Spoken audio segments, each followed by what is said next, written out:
Decía, perdonen, que muy buenas tardes a todos y que un año más, con motivo del Día Internacional de la Mujer, en este centro de investigación del Instituto Cervantes en Harvard University, que tiene nombre propio, el Observatorio de la Lengua Española y las Culturas Hispánicas en los Estados Unidos, queremos rendir tributo a mujeres relevantes del mundo del hispanismo, bien invitándolas personalmente si son contemporáneas, bien invitando a algún experto o experta si la protagonista pertenece a otra época. Hoy homenajeamos a Frances Erskine Inglis, conocida como Madame Calderón de la Barca, por ser esposa de Ángel Calderón de la Barca, primer embajador de España en el México independiente.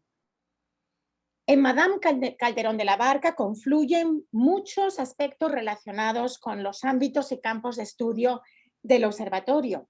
Su relación personal con dos países hispanos como España y México, el hecho de que viviera en Boston, su relación con hispanistas norteamericanos relevantes de la época como W.H. Prescott, con gran vinculación con Harvard, y principalmente su interés, su enorme curiosidad por la literatura, la música, la identidad, la política de un país tan importante en el mundo hispánico como es México. Para hablarnos de esta pionera del hispanismo, tenemos la fortuna de contar con alguien que no solo es experto en esta relevante mujer, sino que también él es una figura destacada en el ámbito cultural y musical de México en la actualidad. Benjamín Juárez, a quien tengo la enorme satisfacción y el gran honor de presentarles a todos ustedes. Benjamín Juárez es director de orquesta y educador. Ha sido director del Centro de Estudios Mexicanos de la Universidad Autónoma de México, la UNAM, en Boston, la delegación que tiene esta prestigiosa universidad en Boston. También ha sido director del Centro Nacional de las Artes de México y decano del College of Fine Arts en Boston University, institución en la que actualmente es profesor emérito. Benjamín Juárez ha investigado, interpretado y promocionado la música mexicana desde la Edad Media hasta la actualidad, hasta el siglo XXI. Está igualmente interesado en las artes visuales, el teatro y la literatura de México y del mundo hispano, y sus trabajos, su investigación sobre la música en las catedrales mexicanas se ha plasmado en más de 12 importantes grabaciones, discos compactos, grabados con la firma mexicana Utex Digital Classics, por los que ha recibido numerosos premios y además de una nominación al Grammy Latino. Benjamín es también miembro correspondiente de la Academia Mexicana de la Historia, que a su vez es correspondiente de la Real Academia de la Historia en España, en Madrid, y regularmente dirige a niños con talentos especiales musicales en la Interlochen Music Summer Camp. Además, desempeña también de vez en cuando un papel de consultor nacional e internacional sobre las artes y la cultura en favor de la raza, la equidad y la inclusión. Es miembro del comité asesor para la diversidad en el Institute of Coaching of McLean Hospital, un hospital adscrito a la Facultad de Medicina de Harvard, y también es miembro del comité ejecutivo del Center for the Science of Human Potential, fundado por el doctor Scott Barry Kaufman. Así que tenemos entre nosotros hoy a un erudito, a una persona con un saber multidisciplinar, muy dinámico y muy buen conversador. Y te doy las gracias de verdad, Benjamín, por haber aceptado nuestra invitación. Tu charla ha despertado un gran interés. Contamos hoy entre nosotros, por ejemplo, al cónsul general de México en Boston, don Alberto Fierro, quien nos acompaña muchas veces, y yo estaba segura de que hoy no podía faltar. Muchas gracias, Alberto, por estar ahí. Y también contamos con Betuel Ramírez Velasco, intérprete de arpa, que ha tenido la grandísima amabilidad y generosidad de hacer unas grabaciones de esta música de la que nos va a hablar después Benjamín, entre otros temas relacionados con Madame Calderón de la Barca. Muchísimas gracias, Betuel. Estamos de verdad muy agradecidos porque tu música, tus grabaciones harán que este evento sea todavía más especial.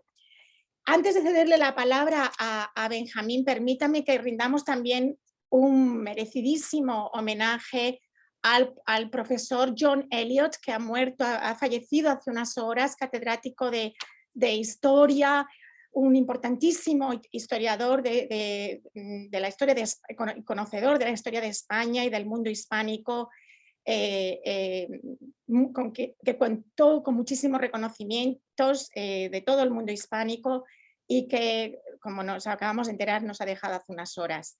Así que valga también este evento en su memoria. Tienes la palabra, Benjamín. Gracias de nuevo y te escuchamos encantados. Muchísimas gracias, Marta, y muchísimas gracias a todas las colaboradoras y colaboradores del Observatorio del Instituto Cervantes. Es realmente un privilegio estar aquí en un día tan importante como el Día de la Mujer. Felicidades a todas, que tengan más poder, más equidad y que asuman el liderazgo que necesitamos y que tenemos aquí muchas mujeres extraordinarias que nos dan ese gran ejemplo. Quisiera entonces también empezar la presentación, casi una charla, presentándoles a quien me introdujo a Madame Calderón de la Barca. Y esa es mi madre, eh, Carmen Echenique de Juárez, que como la ven aquí, pues era una mujer muy alegre, ya no está con nosotros, pero que también representa esa diversidad de los mexicanos, con sangre indígena, con sangre africana seguramente, con sangre judía, obviamente con sangre española, y que pues desde que tengo uso de razón, me contaba de las aventuras de Fanny Calderón de la Barca y me invitó a leerla desde muy temprano, siempre con esa riqueza que da el que sea, por un lado, una especie de guía turística, un, una visión adentro de la vida de la corte, pero también de la calle, de las montañas, de las aventuras en el México revuelto que le tocó visitar y que pues era heredera de esa educación rígida, calvinista, escocesa, y fue gradualmente cambiando su actitud de ser muy crítica con la religión católica a convertirse en una muy devota católica, y también de repente cuando llegó a Veracruz a decir que era la comida más insoportable del planeta, a decir que seguramente era lo que más iba a extrañar de México, la comida de Veracruz, con ese pescado tan fresco, tan maravilloso, con esos guisos con chile y con alcaparras que hacen el pescado de la veracruzana un platillo hasta la fecha eh, totalmente delicioso y entrañable. Pero es precisamente en esa Escocia, y menciona muchas veces Madame Calderón de la Barca, que en la figura literaria de Sir Walter Scott logra crear una identidad nacional celebrando las danzas, celebrando las leyendas, llena de fantasmas, de ruinas, de un imperio que ya no es lo que fue, pero que tiene mucho que enseñarnos, que ella va a buscar siempre esa visión de lo que está y lo que estuvo como una forma de construir el pasado.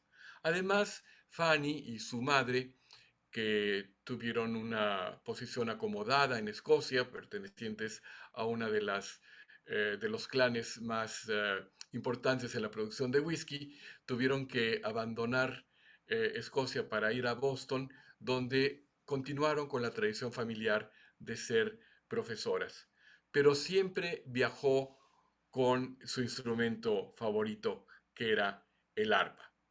Y en este siglo XIX de cambios e innovaciones, también el arpa iba a tener por primera vez una serie de mecanismos que le permitía tocar prácticamente en todas las tonalidades, que podía ser una serie de eh, recursos virtuosísticos que no existían en el pasado, y el arpa favorita que va a reencontrar en varias de las grandes casas de México es la de un fabricante de origen alsaciano que se establece en París y que fabrica las arpas Ediard.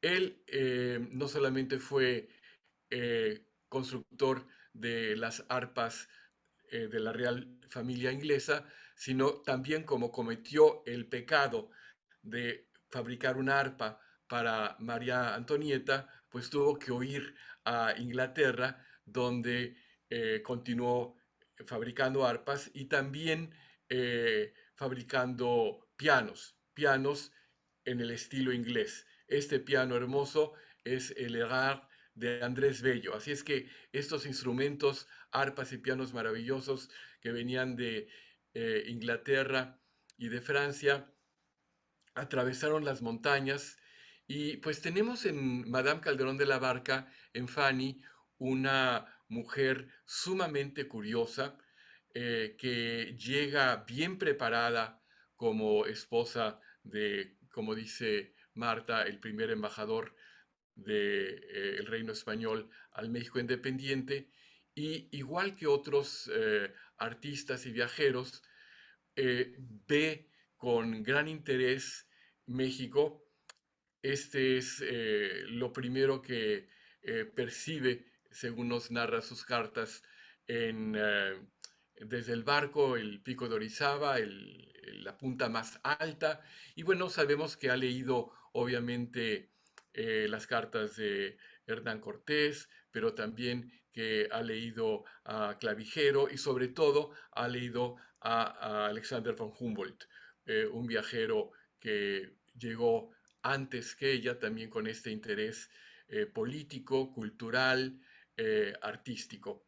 Pero lo que va a ser eh, la contraparte de von Humboldt, que era un hombre muy interesado en las mediciones geográficas, la eh, botánica, etcétera, es una Fanny Calderón de la Barca que quiere ver a las mujeres con una visión de mujer y que va a tener tanta atención a lo que pasa adentro de la corte como lo que pasa en la calle. Apenas llega a Veracruz, quiere irse porque le parece que hace demasiado calor, que hay muchos mosquitos y entre las cosas que trae de su estancia en Boston, una de las ciudades donde se sintió más a gusto, fue precisamente los recuerdos y encargos de William Prescott. Que William Prescott, ayer casualmente me hicieron favor de permitirme entrar a su casa, pues es uno de los, como sabemos, primeros historiadores del mundo hispano, con una gran obra sobre Isabel la Católica y Fernando, los Reyes Católicos, sus dos grandes obras maestras, La Conquista de México y La Conquista de Perú de 1843. Es muy importante saber que él nunca puso un pie en México, pero sí se confió mucho en todas las descripciones que hace Fanny Calderón de la Barca de estos 2 años que pasó en la Ciudad de México.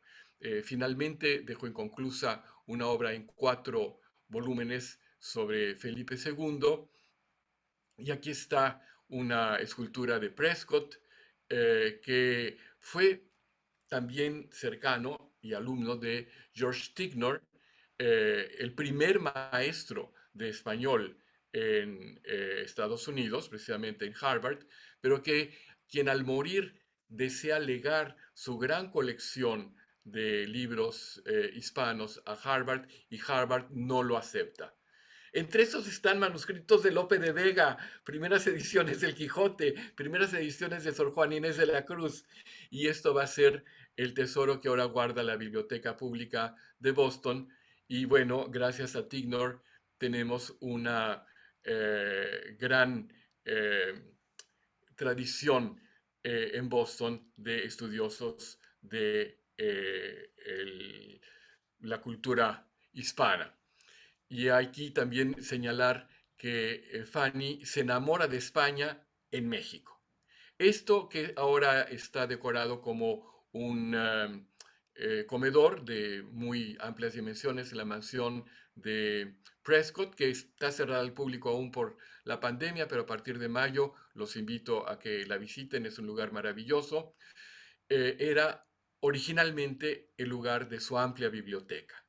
Y entre las cosas que le envía a Fanny es una cámara de Daguerre, que aquí se ve chiquita, pero era un aparato realmente voluminoso para que tome don Ángel algunas de las imágenes de el, las antigüedades y los paisajes de México que quiere conservar. Lamentablemente no sabemos si supieron cómo utilizar este costoso y extraño instrumento y no se conserva ninguna imagen, pero sí tenemos una reconstrucción perfecta del estudio de Prescott, donde escribió La conquista de México, y aquí está el pequeño escritorio donde redactó esta obra importante. La difusión que hubo de la obra de Prescott también inspiró a otros escritores como Thomas Crawford a hacer esta escultura que está en Nueva York, en el Museo de Arte Metropolitano, La joven niña muriendo, una obra que ahora vemos con crítica, igual que la obra de Prescott, dentro de una visión machista, colonial. No está aquí el detalle, pero en la mano izquierda de esta niña moribunda, quizás de 16 años, está un crucifijo, siguiendo la idea de Prescott que toda esa violenta conquista fue compensada al darles la religión católica a tantos millones y millones de personas. Fue otro contemporáneo de esta gran pareja, el Papa Pío IX, quien precisamente en ese deseo de celebrar el colonialismo y un intento fallido, trató de canonizar a Cristóbal Colón. Pero precisamente allá en el primer punto de encuentro, en Veracruz, donde ve a los costeños, donde ve esa mezcla de razas y ve muy natural que el desfile en el cual ella va a ser recibida sea presidido por un muchachito negro. Obviamente no se cuestiona el tema de la esclavitud, que había sido ya abolida en el México independiente, pero que llevó más tiempo de ser abolida en España y sobre todo en Cuba. En España fue precisamente en 1837 con la Revolución Gloriosa, como le llaman, que destronó a Isabel II, y en Cuba realmente hasta 1886. Habla de las mujeres que se la pasan fumando, del calor, del escaso ropaje. Y bueno, a don Ángel Calderón quizás lo podemos recordar en una de sus facetas menos celebrables como uno de los abogados de los esclavistas en la película La Libertad que hizo Spielberg y donde lo vemos pues quizás con más edad de la que tenía, pero sí tenemos documentos, este está en el archivo de Princeton, donde se ofrece don Ángel Calderón y el representante de México, que era español, vasco, pero también fue nombrado eh, cónsul de México, a defender la causa de los dueños de este barco esclavista.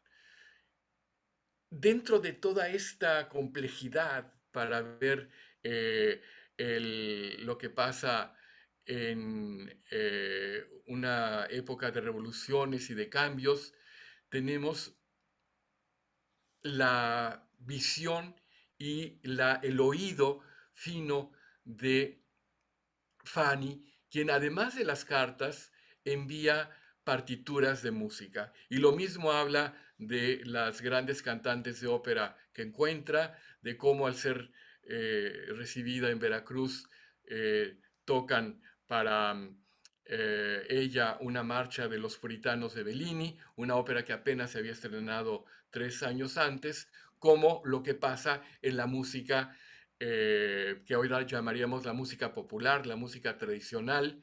Y quiero ahora pedir que Joe nos ponga, por favor, la primera grabación, el aforrado, que toca Betuel en un arreglo que hizo Abraham Barrera. Lo que hizo Madame Calderón fue tomar de oído las melodías en una versión muy sencilla, pero lo entiendo yo como si fuera taquigrafía, como si fuera un boceto, y lo que le he pedido a Abraham Barrera y a Betuel es reinterpretar esto a como está seguramente en la versión original de esta música entrañable para los mexicanos.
Les pido que le demos un aplauso a Betuel. Bien, pues sigamos con el periplo y un tema interesante es precisamente esas narraciones que hace Madame Calderón de mujeres con mujeres. Va a ver a las mujeres en las cárceles, en los hospitales, en las casas de cuna y desde luego también en los conventos. Y ahí ella va a ser sumamente crítica de lo que representa para una eh, chica de pocos años el encerrarse para toda la vida en un convento. Obviamente la gran figura de la época con la que tampoco es nada generosa es el eh, presidente Santana, el dictador, el villano favorito de la historia mexicana, pero al principio, si bien tuvo la obra muy buena recepción en Boston y en Londres, en México la recepción fue bastante tibia y hasta hubo que cortar algunos capítulos o bien posponer su edición, pero poco tiempo después se volvió ya una obra tan popular en México como lo era en el resto del mundo. Y como les digo, no solamente los grandes teatros y los salones, esta es una vista precisamente del año en que llegó ella, donde como podemos observar hay una gran cantidad de iglesias y de conventos. Esto va a cambiarse de, en muy pocos años con la llegada de los liberales y sobre todo con la llegada de Benito Juárez al poder. Quiero darle la voz a Fanny y leer esta carta del día 24 de eh, abril en el que ella va a visitar a una serie de conventos gracias a un permiso especial del obispo de eh, aquella época. Los conventos eran, como las descalzas reales en Madrid, lugares de un lujo indescriptible. Algunas monjas podrían hacer voto de pobreza, pero el convento no hacía voto de pobreza y recibía gran cantidad de regalos y de tierras y pues la misma Fanny nos dice en alguna otra carta que si ella quisiera escoger algún papel para jugar en México sería ser el arzobispo porque toda la gente lo adora, no tiene nada que temer, siempre es bienvenido, no tiene problemas de amores porque todas las chicas lo quieren, pero con la distancia de vida no necesita dinero porque ya tiene todo el dinero que requiere al manejar los bienes de la iglesia y también es una figura clave de la política sin aspirar a tener ninguna responsabilidad. Así es que era eh, la ábrete sésamo para visitar los conventos. El obispo no solo, escribe Fanny, me ha concedido permiso para visitar los conventos, sino que también permite que me acompañen dos damas. De esto me ha informado el ministro, el señor Cañedo, en una amistosa nota que acabo de recibir y que incluye otra del señor Posada, el arzobispo. Aquí os la mando. A su excelencia, el señor don Juan de Dios Cañedo, mi querido amigo y compañero. La abadesa y las monjas del convento de la Encarnación están dispuestas a recibir la visita de nuestras tres peregrinas el próximo domingo a las 4:30 de la tarde y si esa fecha no les fuera apropiada, les comunicaré el día más conveniente. Después concertaremos su visita a la Concepción, la Enseñanza y Jesús y María, que son los mejores, y le informaré de los días y el horario más apropiados su fiel amigo y capellán, Manuel Posada, a quien estamos viendo. De esa manera, en la tarde del domingo nos dirigimos a la Encarnación. el convento más lujoso y bonito de México, sin contar la Concepción. Si estuviésemos en otro país, podría describiros la extraordinaria belleza del atardecer, pero salvando la estación de lluvias, que todavía no ha empezado, las tardes aquí siempre son agradables y el clima no da lugar a descripción alguna. En Boston siempre hablamos del clima, en México no. El cielo es siempre azul, el aire suave, los capullos en flor y los pájaros cantan. Thompson jamás podría haber escrito aquí sus estaciones. Cuando llegamos a la puerta del convento, nos presentamos a la portera y fuimos recibidas por varias monjas que llevaban el rostro cubierto con doble velo. Nos condujeron a una gran sala de la que colgaban preciosas arañas de cristal, adornadas con varias vírgenes y santos vestidos magníficamente. La más anciana, una dama de gran dignidad, la madre Victoria, la madre vicaria, según dijo, se retiró el velo y las otras imitaron su ejemplo. Nos presentó las excusas de la abadesa, alegando que tenía los ojos hinchados y estaba indispuesta en su celda. Ella contaba con otra madre y un grupo de ancianas altas, delgadas y serias.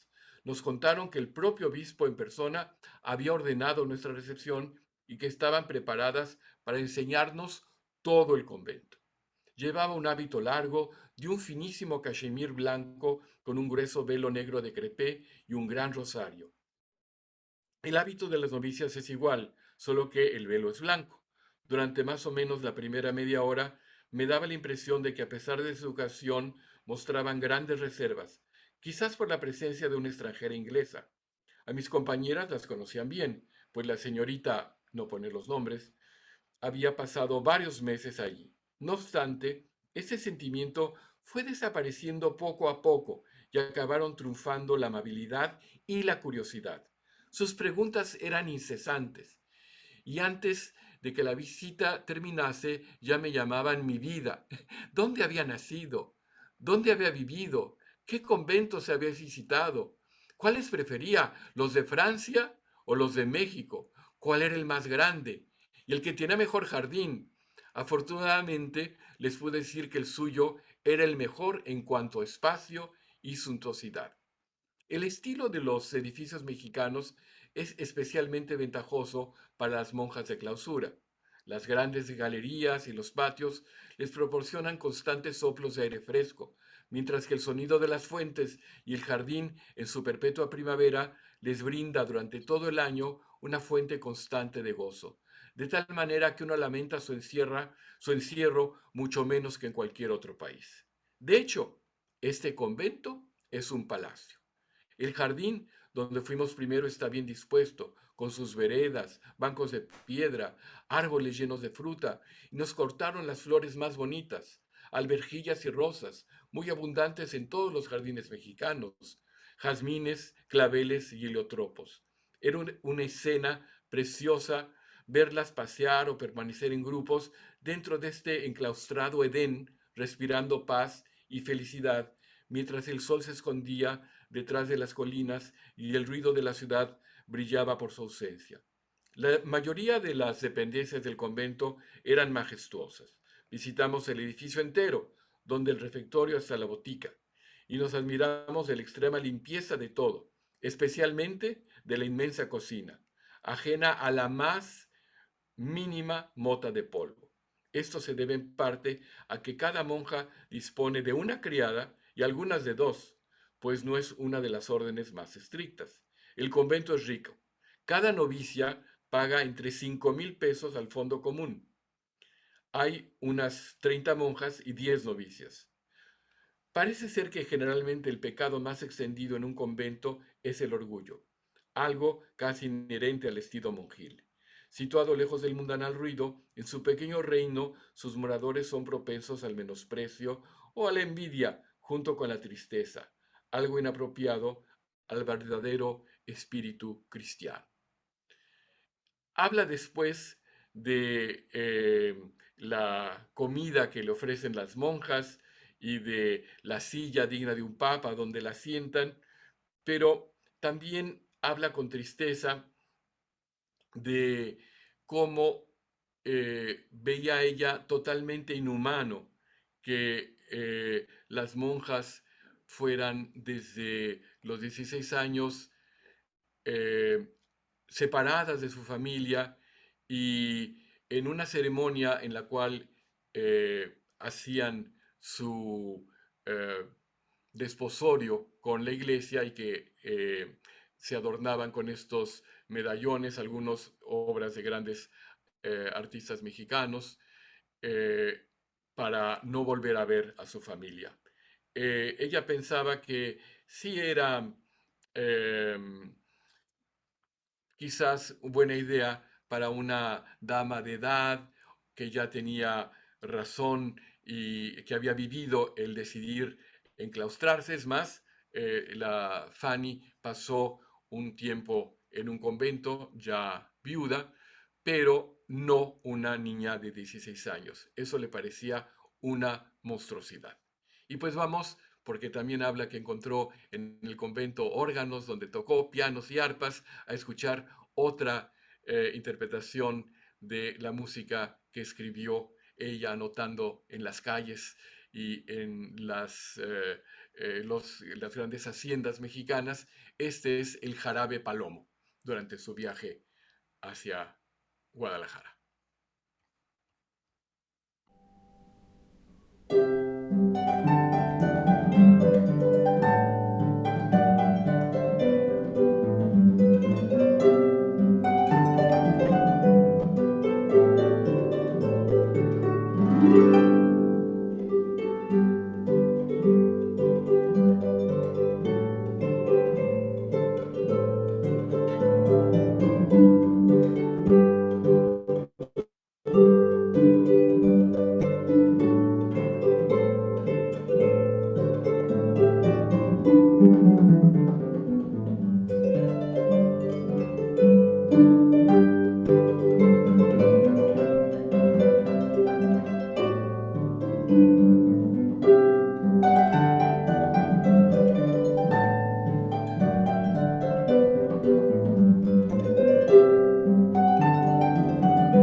Muchas gracias.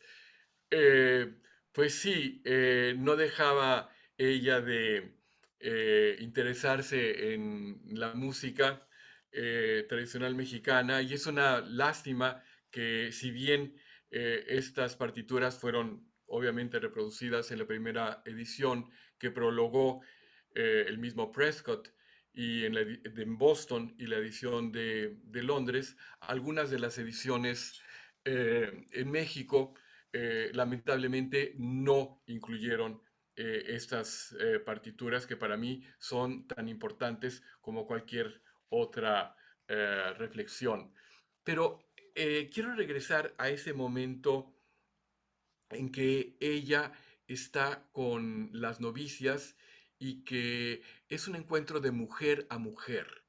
Ya no es una protestante escocesa o la esposa del embajador de España, sino una mujer con mujer, creando una intimidad, una solidaridad basada en gran parte en la música, y ella siempre habría de reconocer el talento natural que había en las niñas y los niños mexicanos por la música y por el dibujo, la pintura, si bien también va a ser muy crítica por la falta de educación y toda esa experiencia que tiene cuando visita el colegio de San Ignacio de Loyola, el colegio de las Vizcaínas, una de las construcciones más grandes de el México de aquella época, con 11 patios,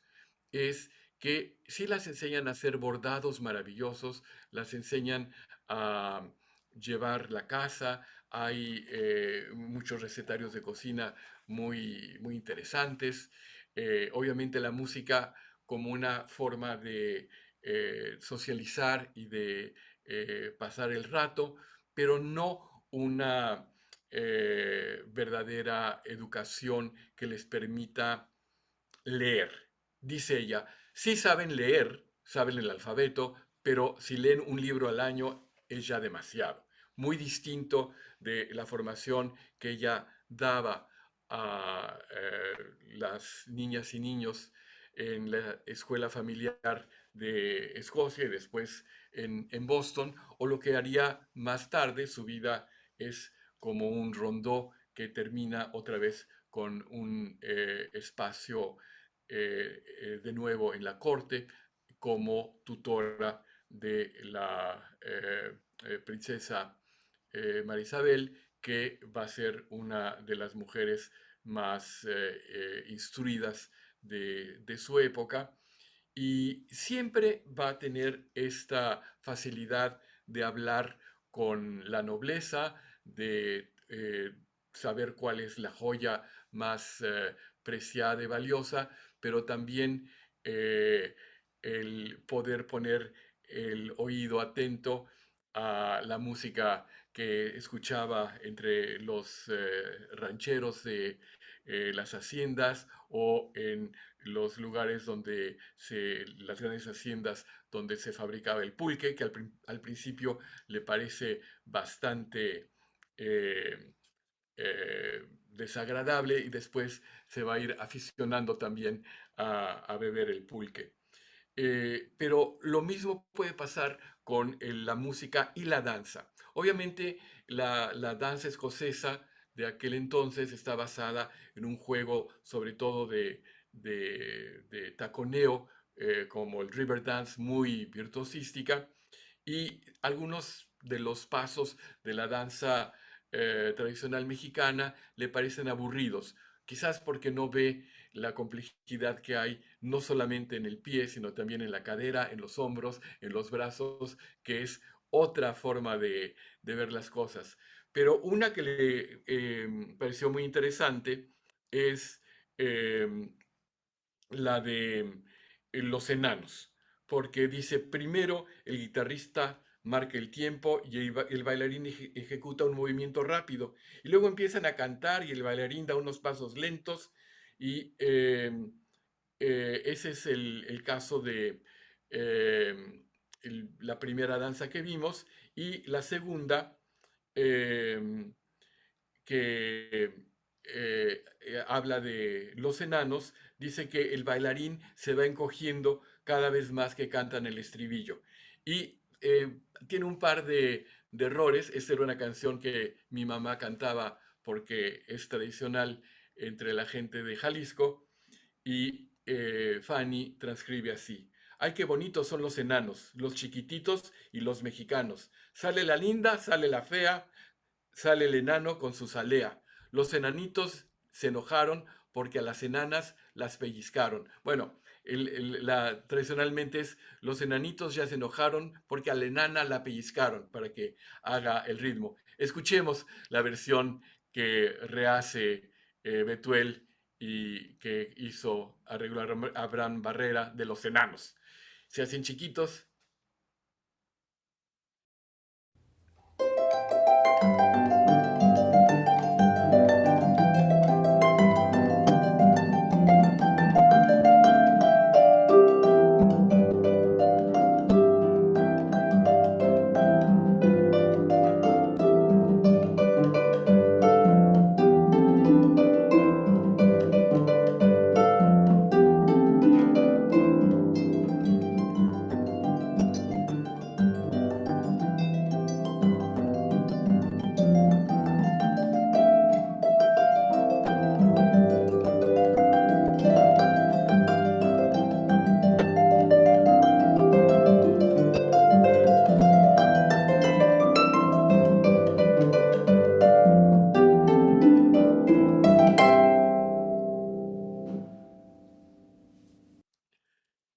dice, ya que las letras son muchas y se repite y se repite y se repite, pero con esos versos y con esta probadita nos damos una idea de la belleza de esta música eh, que por algo llamó la atención a Madame Calderón de la Barca.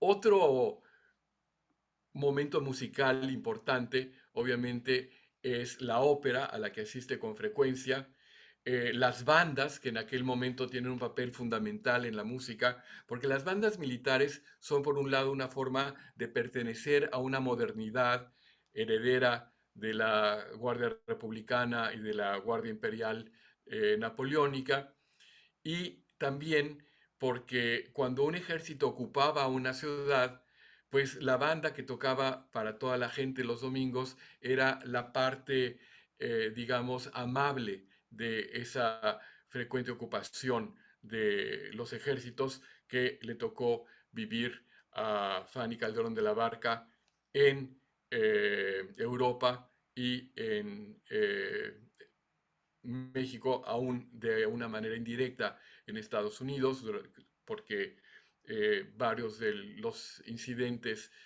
financieros de sus ahorros pasaron durante la Guerra Civil. Y algo curioso es que cuando recibieron en la Ciudad de México a Ángel Calderón, le hicieron también con una banda y una cantante un himno que la letra la hizo precisamente este personaje, Juan Cobo, que después iba a reencontrarse con Ángel en Washington. Y dice así: triunfemos amigos, triunfemos por fin, y que la patria del Cid respire libre de nuevo. La augusta Cristina, la joya de España, imprimió el beso más tierno en la mejilla de Isabel, y reina, le dijo, no ya de esclavos, sino de bravos iberos que son gente fiel. Triunfemos amigos, y se repite. ¿Dónde está la maligna armada de Carlos? Obviamente, la guerra carlista. Un rayo celestial en polvo la convirtió, un rayo que al malvado hundió en el abismo, un rayo que la libertad lanzó contra el carlismo. Y este largo himno termina con una estrofa que dice: tú, Calderón, serás el valioso símbolo de grata reunión, de eterna amistad, que en ambos mundos ha cambiado ya. La insana discordia se transformó en paz y fraternidad. Triunfemos, amigos, triunfemos por fin, y que la patria del Cid respire libre de nuevo. Toda esta serie de encuentros en sociedad y en el campo la llevó a, en alguna ocasión, subirse a una lujosa carruaje, un lujoso carruaje que perteneció al rey Carlos X de Francia y que decía que se movía como una góndola, y a veces tener que ir en carretas de mulas porque el camino era terriblemente agreste, y a veces cuando ya ni mulas había, cuando va por ejemplo a Tierra Caliente, ella se va, porque era muy buena jinete, en el caballo a lugares totalmente eh, eh, en medio de zonas de producción, sobre todo de caña de azúcar, y cuando regresa finalmente por otro camino y otra vez en un carruaje adecuado a su rango, dice casi con tristeza que extrañaba el andar en esos eh, caballos y tan en contacto con la naturaleza como una buena escocesa que ama la naturaleza. Otro interesante episodio es que cuando visita la ciudad de Puebla, que también tiene excelente cocina y excelentes eh, eh, eh, monasterios, decide que va a vestirse de poblana, va a usar un traje típico de poblana, Y bueno, las mujeres de México le van a mandar cartas diciendo que por favor no lo haga porque las poblanas son gente que no vale nada, que ni siquiera usan medias y que bueno, si ella se vistiera de poblana iba a ser algo absolutamente catastrófico.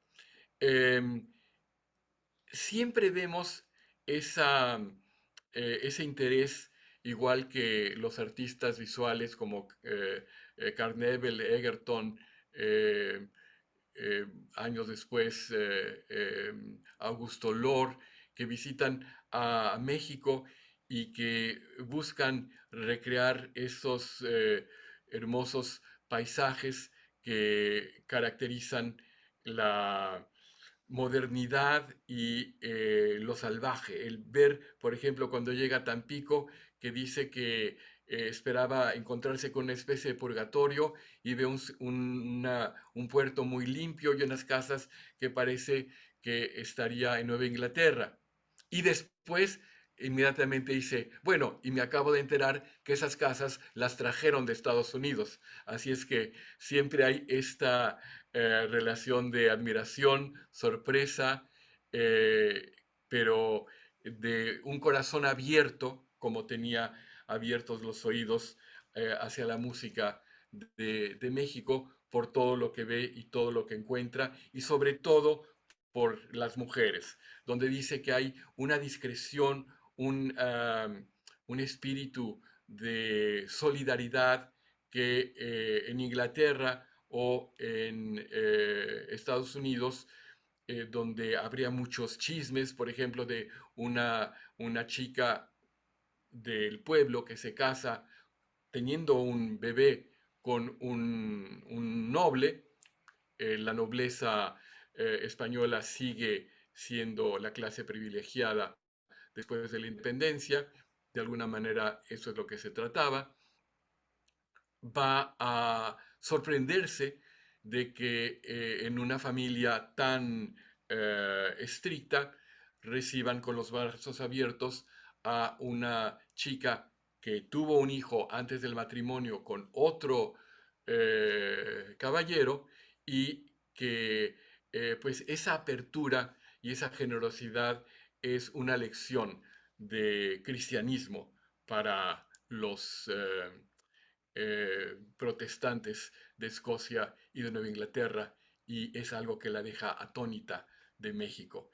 Quisiera que escuchemos una última pieza, y es quizás la más conocida, eh, el jarabe, si nos haces favor de ponerla yo.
Quiero leer unas líneas para terminar que transcribe de un pequeño librito, un pequeño manual que se llamaba El calendario de las señoritas mexicanas de Galván. Había cada año un calendario de Galván con una serie de anécdotas, de historias, recetas de cocina, etcétera, y pone al pie de la letra Fanny: a nadie mejor que las señoritas mexicanas puedo dedicar esta atención.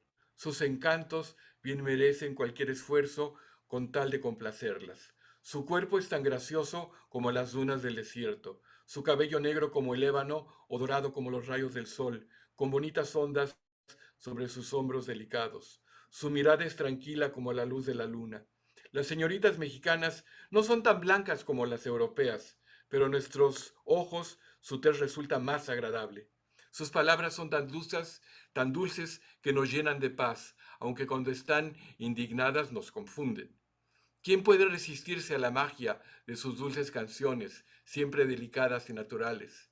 Dejemos para las extranjeras esa forma de cantar tan científica y artificial, pues aquí la naturaleza supera al arte, como ocurre casi siempre a pesar de las objeciones de los eruditos. ¿Y qué puedo decir de su alma? Es cierto que en Europa la mente se cultiva más que en México, pero aquí el corazón es más afable. No son solo sentimentales, sino tiernas. No solo dulces, sino virtuosas. El cuerpo de un niño no es más sensible ni más suave que un capullo de rosa. He visto almas tan bellas como el arco iris y más puras que las gotas de rocío.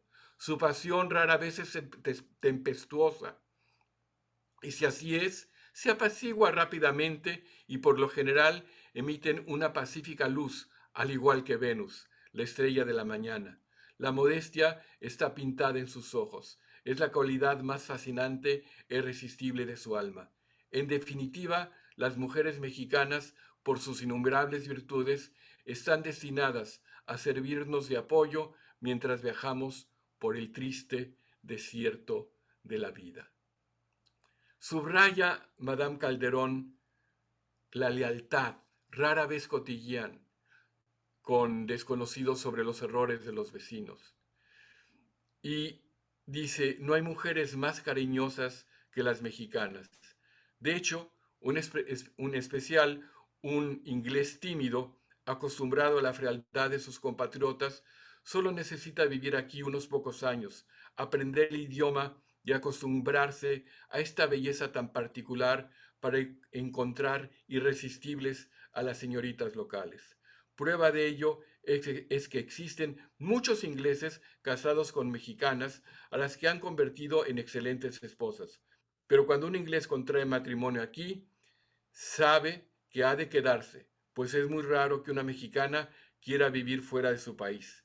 Echarían de menos el clima, el trato cercano y esa amabilidad que las rodea, así como el laissez-aller y la ausencia de etiquetas en las costumbres, en el aseo, etc. Se encontrarían rodeadas de mujeres con una educación tan diferente a la suya que se sentirían doblemente extranjeras, tanto en su fuero interno como en el trato cotidiano. Hay algunos ejemplos de mexicanas casadas muy jóvenes que han viajado a Europa y al conocer sus modos y costumbres se han acostumbrado a la forma de pensar europea y prefieren otros países al suyo propio. Pero es algo tan raro que más bien supone una excepción, porque mayoritariamente suelen ser auténticas patriotas, incapaces de mirar más allá del horizonte de su propia tierra. En Inglaterra, concretamente, se sienten fuera de lugar. Un lenguaje casi imposible de aprender. Una religión de herejes. El frío exterior frente al calor del interior. La perpetua guerra entre la niebla y el sol. El exceso de normas. Un orden muy escrupuloso en los artículos de aseo. La inexistencia de rebozos. La mala prensa de los cigarrillos. Se sienten como si estuvieran exiliadas del paraíso y viven con la esperanza de regresar pronto a él. Así es que quiero también agradecer a mi esposa que dejó las cálidas eh, tierras mexicanas para vivir ya por 12 años conmigo en Boston, y a Marta, a Betuel, a todas las mujeres, a todos los amigos que han acompañado esta breve charla. Mil gracias, y queremos más poder, más liderazgo, más vidas más ricas a través de darle el lugar que tanto han luchado por conseguir las mujeres y que tanto nos va a enseñar en esos momentos tan difíciles donde el color de mi corbata lo dice todo. Para las mujeres en su día y en su siglo. Muchísimas gracias, Benjamín. Muchísimas gracias de verdad por esta charla tan enriquecedora, tan bella. Y muchísimas gracias a Betuel por esas interpretaciones preciosas y a Benjamín por haberlas también hecho posible con Betuel.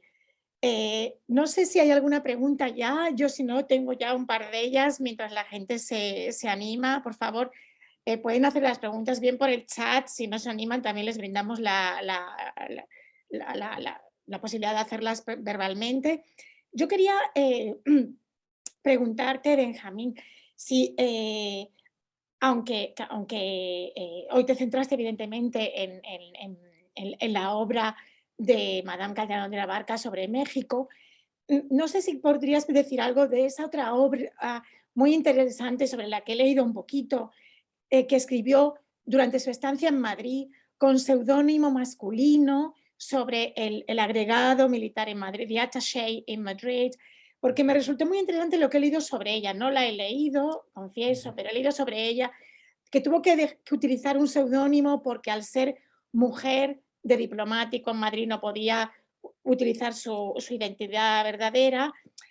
Y entonces eso quizás le pudo quitar algo originalidad a su obra en el sentido de que ya había otros libros de viajes escritos por hombres en la época, como Washington Irving, etcétera, pero que sin embargo, a pesar de eso, sí que es esta obra de Madame Calderón con seudónimo masculino, sí que está impregnada de una originalidad, de una visión especial como mujer, ¿no? Que se fijaban cosas que los escritores masculinos nos hayan fijado. No sé si quieres que tú comentar algo al respecto, si estás familiarizado con esta obra también. Claro, pues sí, ella, el problema, además de ser mujer, es que estaba casada con un ministro de Isabel II, que fue una reina bastante complicada, y ella como esposa del ministro, pues no podía decir las cosas como eran, entonces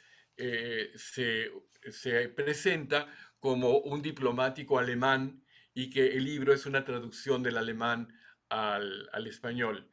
Pero realmente ella, hubo un periodo de transición política y religiosa interesante. De haber sido muy crítica de, por ejemplo, estas páginas que leí sobre las eh, eh, novicias tan jóvenes que ingresan por toda la vida al claustro. Después se volvió una católica ferviente a tal grado que tradujo una gran obra biográfica de San Ignacio de Loyola y que quería reescribir las cartas en México para borrar todo lo que fuera crítica a la religión, pero siempre con esa sonrisa. Ella puede decir muchas cosas porque lo dice con sentido del humor, no con crítica, ni con amargura, ni con resentimiento, como hacen quizás los políticos. Y está lista a una en edad avanzada, cuando estaban precisamente visitando en su casita donde pasaban los veranos en el País Vasco, cerca de Saint-Jean-de-Luz, eh, van la emperatriz y Napoleón III a, a- a visitar precisamente Loyola y había un viejo vasco que conocía quizás algunas danzas antiguas que ya nadie sabía y ella rápidamente brincó al piano a tocar y bueno, tocar un zorcico, créeme que no es fácil, como un poco también con sangre vasca de los Echenique, pues la fluidez que tiene Madame Calderón de la Barca de poder tocar música popular y Mozart o conocer todas las óperas del bel canto, es algo que ojalá y los músicos de ahora tuviéramos. Y bueno, Betuel es un gran ejemplo de alguien que nació precisamente en Veracruz y que fue a estudiar a Europa y obtuvo una maestría con distinción y concursos en Holanda y otros lugares de Europa, y ahora está de vuelta en México. Y bueno, aquí en Nueva York estoy ahora porque se estrena hoy una obra de Gabriela Ortiz, otra mujer mexicana, compositora, y es la segunda vez en la historia de la Filarmónica de Nueva York que se hace un encargo a un compositor mexicano, y es en este caso a una mujer, y esto la pone ya en un lugar histórico. Hoy voy a ir al concierto, pero mis amigos que han ido me han dicho que su talento es tan grande como el de Silvestre Revueltas, que para mí es el más grande músico de México. Pero creo que Betuel quería hacer algún Sí, una comentario. pregunta. Adelante, Betul. Buenas tardes a todos. Primeramente me siento muy contenta de que me puedan escuchar y al maestro Benjamín que me haya invitado en estas interpretaciones. Es una gran responsabilidad poder tomar el papel, ¿no? Porque hay que tomar ese papel. Y tengo como una anécdota que mencionar en mi infancia, cuando yo estaba en la primaria. Yo soy de Jalapa, Veracruz, soy oriunda de Jalapa, Veracruz. Entonces, tenemos esta tradición, no sé si solo allá, pero en las primarias, de ir a excursiones, ¿no? A museos, etcétera. Y fuimos a la Hacienda de Santana. Claro. Y a mí siempre me gustó el arpa. No recuerdo si, estoy casi segura que en ese entonces todavía no había empezado mis estudios en arpa, pero sí con música, con piano. Entonces recuerdo que vi un arpa y aunque todavía no comenzaba a estudiar arpa, sabía que me gustaba mucho.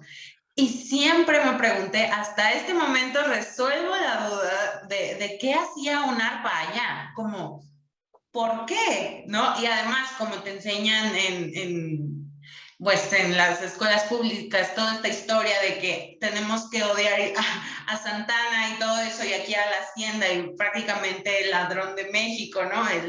Entonces, pues para mí era como, ¿qué hace ahí esa arpa? No sé, era un enigma que de hecho hasta ahora puedo decir, ya sé qué hacía ahí esa arpa, ¿no? Y es un arpa Erard que precisamente son las primeras que llegan a América Latina, llegaron a México y sobre todo llegaron a Argentina.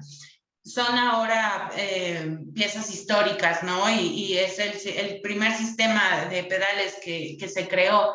Entonces, sí, realmente, por ejemplo, la escuela de arpa clásica en México surge realmente con potencia en los últimos 20, 30 años, no tiene mucho. Hay muy poca gente que tuvo esa oportunidad de poder salir o que maestros pudieran estar aquí. Sería muy interesante saber quién fue porque solo estuvo 2 años, me parece. Entonces no pudo dejar un legado, digamos, Claro, de pero estudiantes. bueno, Eso fue ella una se quedó. pena. Si no, otra historia sería la de México a nivel arpa clásica, ¿no? Como sucede con otros, no como otros instrumentos, ¿no? Que tienen grandes maestros desde años atrás. Sin embargo, aquí en México, pues desafortunadamente no pudimos quedarnos con esa tradición y ahora apenas se está formando, lo cual es otra gran responsabilidad. Entonces, bueno, muchas gracias, maestro Benjamín. Me va a encantar poder hacer la suite completa, presencial, no sé si se pueda, pero muchas felicidades. Es un enorme trabajo de investigación y sobre todo recalcar que bueno, o sea, esta fecha más que felicitarnos es conmemorar, recordar, luchar, pero también tener esa gratitud por esas personas que van de la mano con nosotros, que no precisamente son mujeres, sino también hombres que están junto de nosotros, ¿no? Entonces, eso también hay que reconocerle a todos aquellos que están ahí con nosotros, no atrás, no adelante, sino al lado. Entonces, muchísimas gracias. Yo me tengo que despedir porque tengo que ir a dar clases, pero me encantó la conferencia. He aprendido mucho a partir de esto y me siento muy, muy alegre de poder conocer también la historia, ¿no? Del instrumento en México, sobre todo. Muchísimas gracias, Betuel. Gracias por estar ahí, gracias por todo, de verdad. A ustedes, que estén muy bien.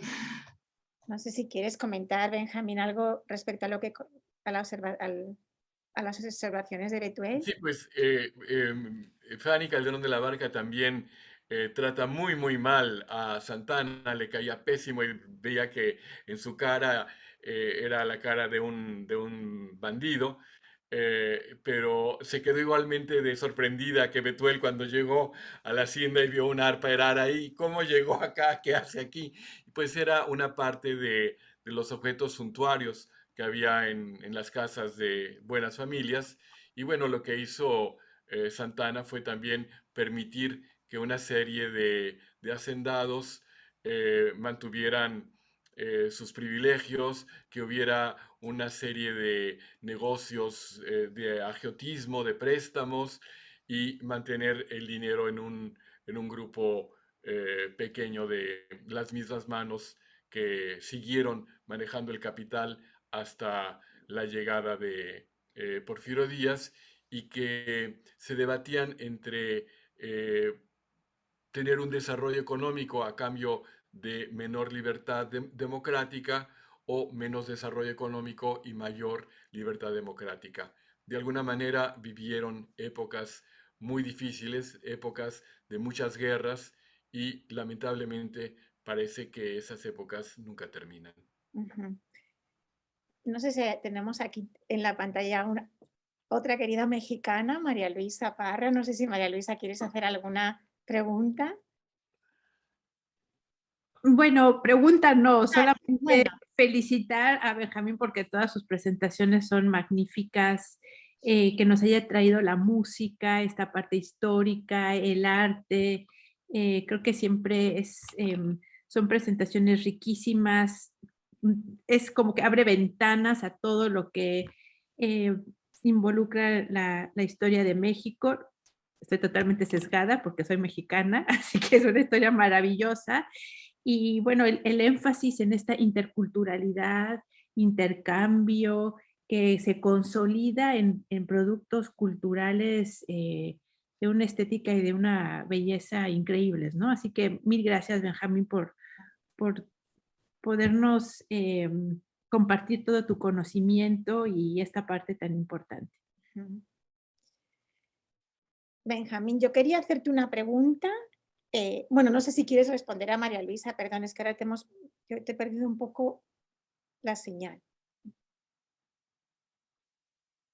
Muchísimas gracias, María Luisa. Y bueno, pues es en lo que estamos trabajando todos, ¿no? De ver que, y precisamente ahora que estuve aquí hace un par de días también en Nueva York, en la Hispanic Society, pues veo con agrado que la eh, colección pone el énfasis no solamente en Sorolla y en Velázquez y el Greco, sino también en las colecciones de artistas y de objetos de México y de todo el mundo de habla hispana.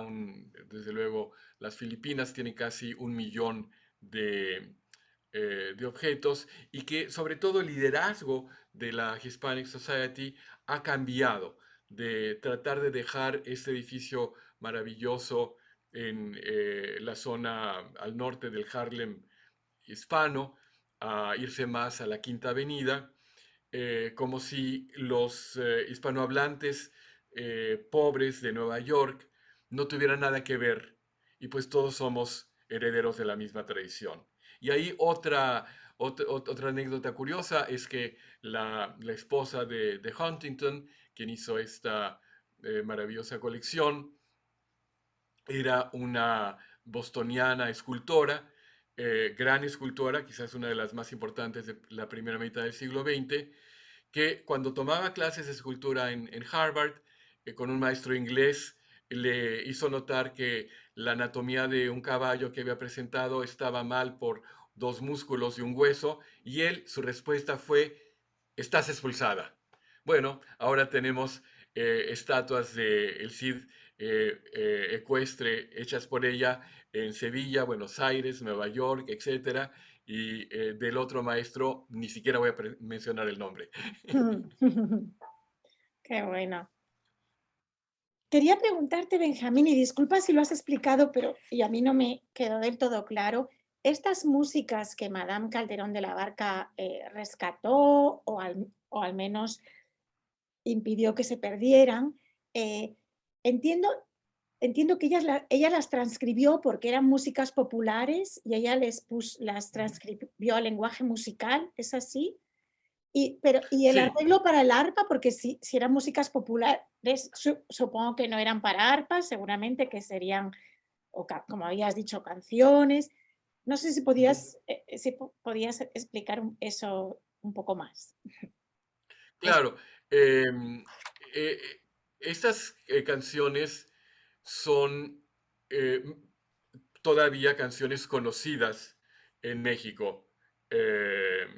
Sobre todo el jarabe, los enanos, el perico, pues son de las canciones más típicas de la música tradicional mexicana, pero lo que hizo ella fue anotarlas en un pentagrama a dos manos, que pueden ser tocadas en arpa o en piano, para que sus amigas, sus lectoras y lectores en Boston y en Inglaterra pudieran escuchar la música mexicana y ver este juego que siempre tiene la música mexicana entre ya pa pa pa pa pa pam pim pam ya pa pa pi pa, entre 6 octavos y 3 cuartos. Y pues yo le pedí a otro querido amigo, compositor, Abraham Barrera, que tomara esos apuntes de Madame Calderón de la Barca y los elaborara para el arpa moderna. Ella seguramente las escuchó con arpa, porque lo menciona, pero una arpa sin pedales, tradicional como se toca todavía actualmente entre los grupos de son jarocho y de son huasteco, y acompañada el arpa por seguramente violines y seguramente por guitarras que tocan el bajo y guitarras que llevan la cuestión rítmica. Un grupo muy cercano al barroco y característico de la música del sotavento y de la música de las montañas de la Huasteca, que afortunadamente sigue muy viva y que pues es parte de una cultura que es la fiesta, donde el verso, el baile y la comida son absolutamente factores indivisibles. No puede haber un fandango si no hay todas estas partes y esta convivencia que la vuelven algo, pues, que los mexicanos hacemos muy bien, la fiesta. Ujú. Y bueno, si nadie más se anima a alguna pregunta, mm, te eh, eh, quería compartir a ver qué te parece una reflexión que se me ocurrió mientras estabas hablando al final sobre la evolución que experimentó la propia Madame Calderón de la Barca hacia el catolicismo y también su visión sobre los conventos, su visión sobre las mujeres mexicanas y las mujeres escocesas, las católicas y protestantes. ¿Crees que quizás ella lo que encontró fue en México un país quizás con menos libertades políticas, no lo sé, que de donde ella procedía, pero en cambio con mayor libertad personal, al menos entre las mujeres, no lo sé, o con mayor libertad por ese quizás mayor relajo de la vida entre los católicos que entre los protestantes. No lo sé si se puede, se puede hacer esa afirmación o esa comparación entre distintos tipos de libertad pública y personal. Ujú. Sí, esa es una muy buena reflexión, Marta, porque sí era una época de muchas revueltas, de muchas guerras. Su casa en México fue saqueada, su casa en el País Vasco fue aún peor saqueada y lo que no, con mucha amargura, porque ella era una mujer mayor, dice, lo que no pudieron robarse, lo rompieron y lo quemaron por destruir.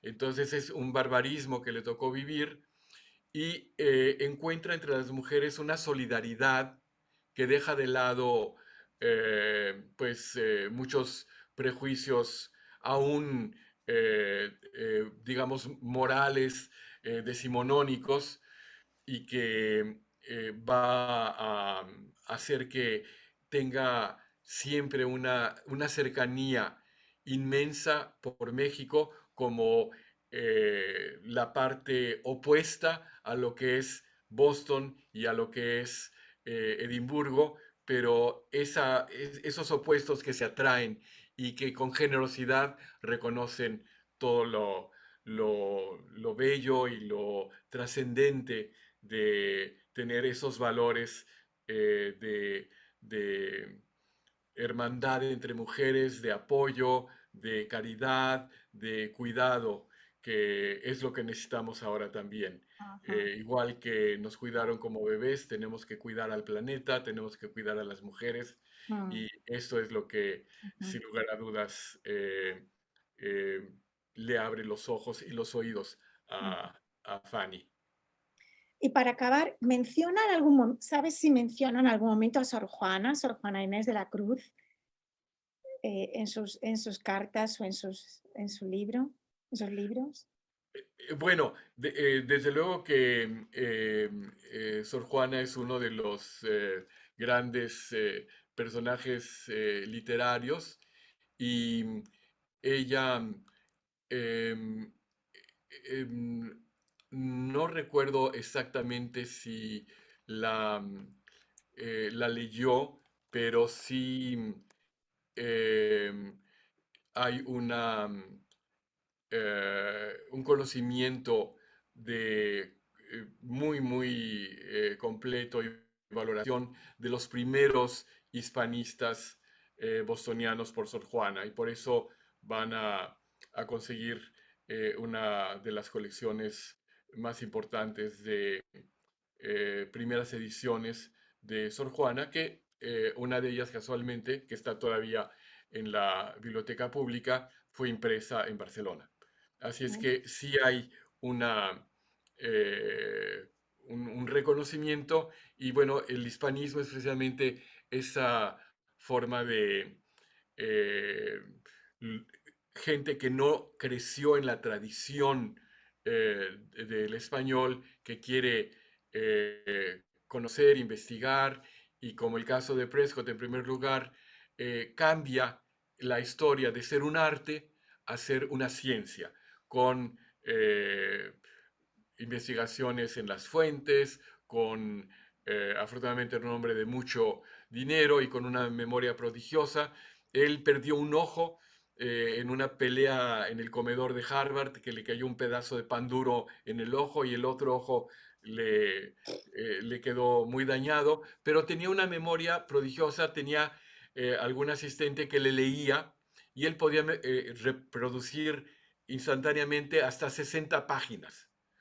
mm, Así es que, gracias a eso, hizo un trabajo tan fundamental en su época y que todavía hay que leerlo, como La conquista del Perú, La conquista de México, la obra inconclusa sobre Felipe II. Si bien, obviamente, ahora estamos en una versión crítica que usa herramientas del feminismo, que usa perspectivas de historia marxista y anticolonial, de todos modos el rigor y la pasión por conocer este pasado y por descubrir ese mundo que compartió con Longfellow, con Washington Irving, va a ser fundamental y Boston va a ser de alguna manera mm, la capital de estas investigaciones que después van a mm. llegar a todas las grandes universidades de la Unión Americana.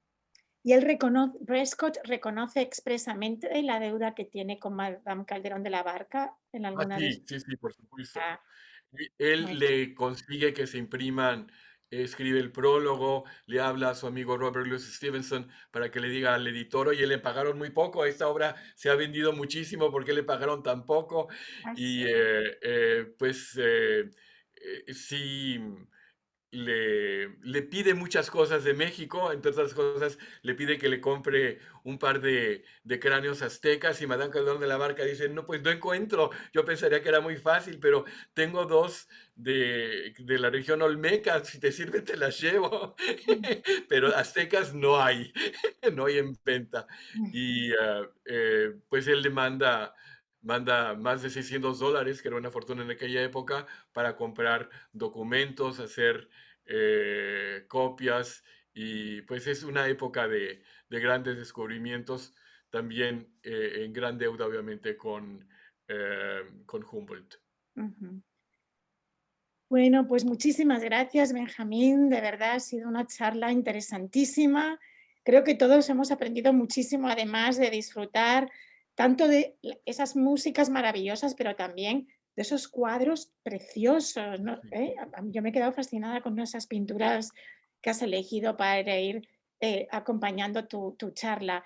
Así que de verdad, muchísimas gracias por este esmero, este cariño con el que has preparado esta charla que nos ha permitido celebrar el Día Internacional de la Mujer, que fue el martes, pero nosotros lo celebramos hoy. No se tiene por qué celebrar justo un día solo. Así que gracias, y creo que ha sido un homenaje muy especial. De verdad, muchas gracias, Benjamín. Muchísimas, Gracias a todos por... muchísimas gracias y felicidades. Hasta luego. Adiós. Gracias a todos.